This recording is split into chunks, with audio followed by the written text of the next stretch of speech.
السلام علیکم دوستو، آج ہم جس ملک کے بارے میں آپ کو جانکاری دینے جا رہے ہیں، اس ملک کی بات ہی الگ ہے۔ ایک ایسا ملک جہاں کے لوگ بہت ہی جوشیلے ہیں۔ اس ملک میں ایک ایسا پھول دیکھنے کو ملتا ہے جو کہ 7 کلو تک کا ہوتا ہے۔ اگر اسے عاطف شاہ کا ملک کہا جائے تو غلط نہیں ہوگا۔ ایک ایسا ملک جس میں سب سے زیادہ مسلمان آبادی ہے، لیکن کئی جزیرے ایسے بھی ہیں جہاں پر ہندو زیادہ تعداد میں رہتے ہیں۔ اس ملک میں دنیا کا سب سے بڑا سونے کا ذخیرہ موجود ہے۔ اس ملک میں ایک جانور کی پوٹی سے بنائی جاتی ہے دنیا کی سب سے مشہور کافی، جو کہ سب سے مہنگی کافی میں سے ایک ہے۔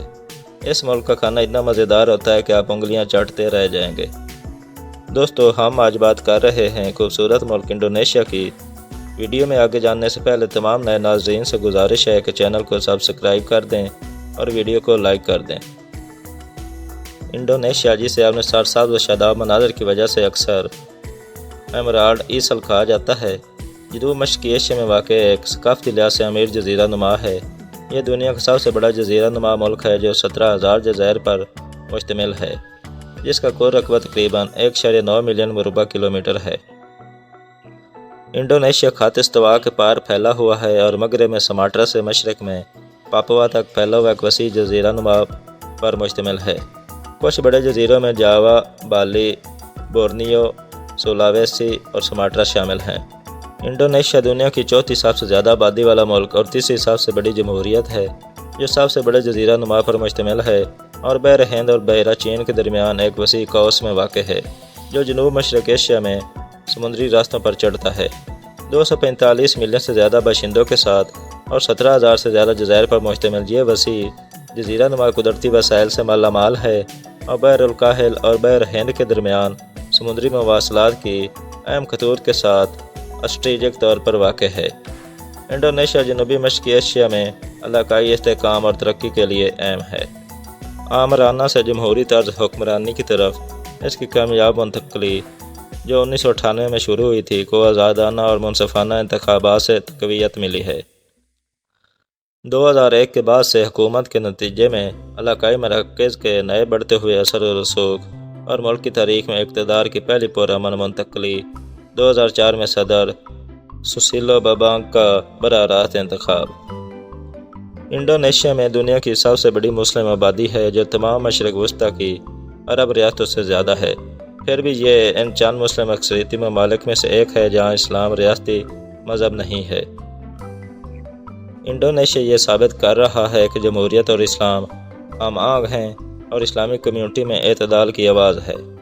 انڈونیشیا اپنے متعدد فعال آتش فشاں کے لیے جانا جاتا ہے، جن میں سب سے مشہور ماؤنٹ کراکٹوا اور ماؤنٹ تمبورا ہیں۔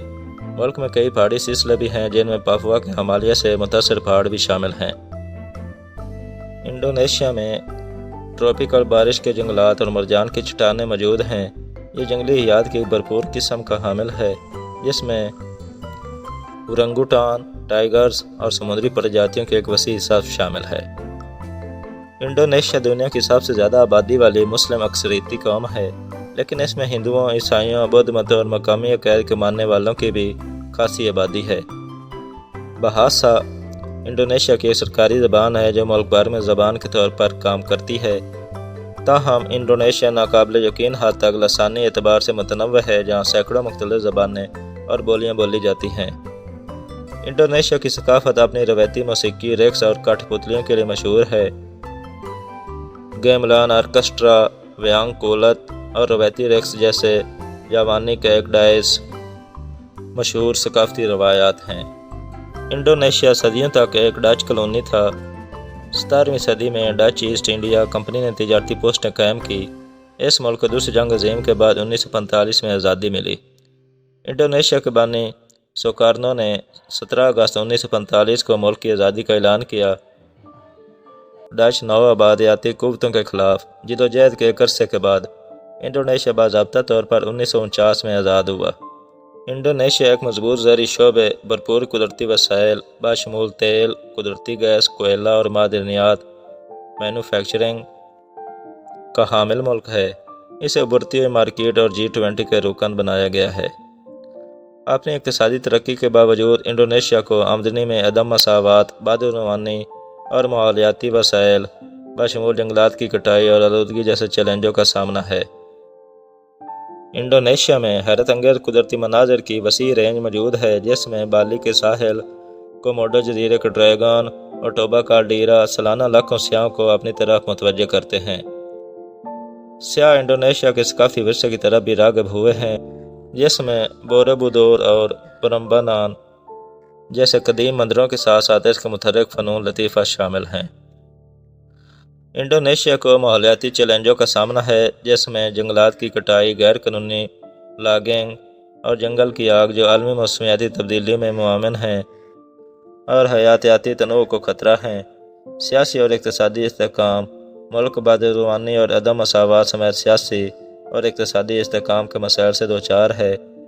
حالیہ برسوں میں بہتری کے باوجود انڈونیشیا کو بنیادی ڈھانچے کے چیلنجوں کا سامنا ہے، خاص طور پر دور دراز علاقوں میں۔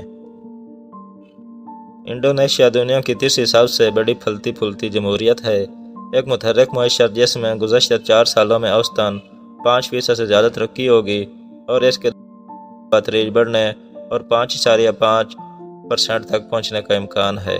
یہ جنوب مشرقی ایشیا کی سب سے بڑی معیشت ہے۔ G20 میں واحد جنوب مشرقی ایشیائی ملک ہے اور اس کی پیش گوئی کی گئی ہے 2030 تک دنیا کی 7ویں بڑی معیشت بن جائے گی۔ اس سے ثابت ہوتا ہے کہ ایک بہت بڑا مسلم اکثریتی ملک بھی پائیدار معاشی ترقی اور پھلتی پھولتی جمہوریت کا حامل ہو سکتا ہے اور مسلم دنیا کے بارے میں ذہن سازی کو چیلنج کر سکتا ہے۔ سیکرٹ پریس کے معزز ناظرین، آج کی ویڈیو میں اتنا ہی۔ اگر آپ کو ویڈیو پسند آئی ہے تو لائک کر دیں اور میرے چینل کو سبسکرائب کر دیں۔ اپنا خیال رکھیے گا، ملتے ہیں اگلی ویڈیو میں، تب تک کے لیے اللہ حافظ۔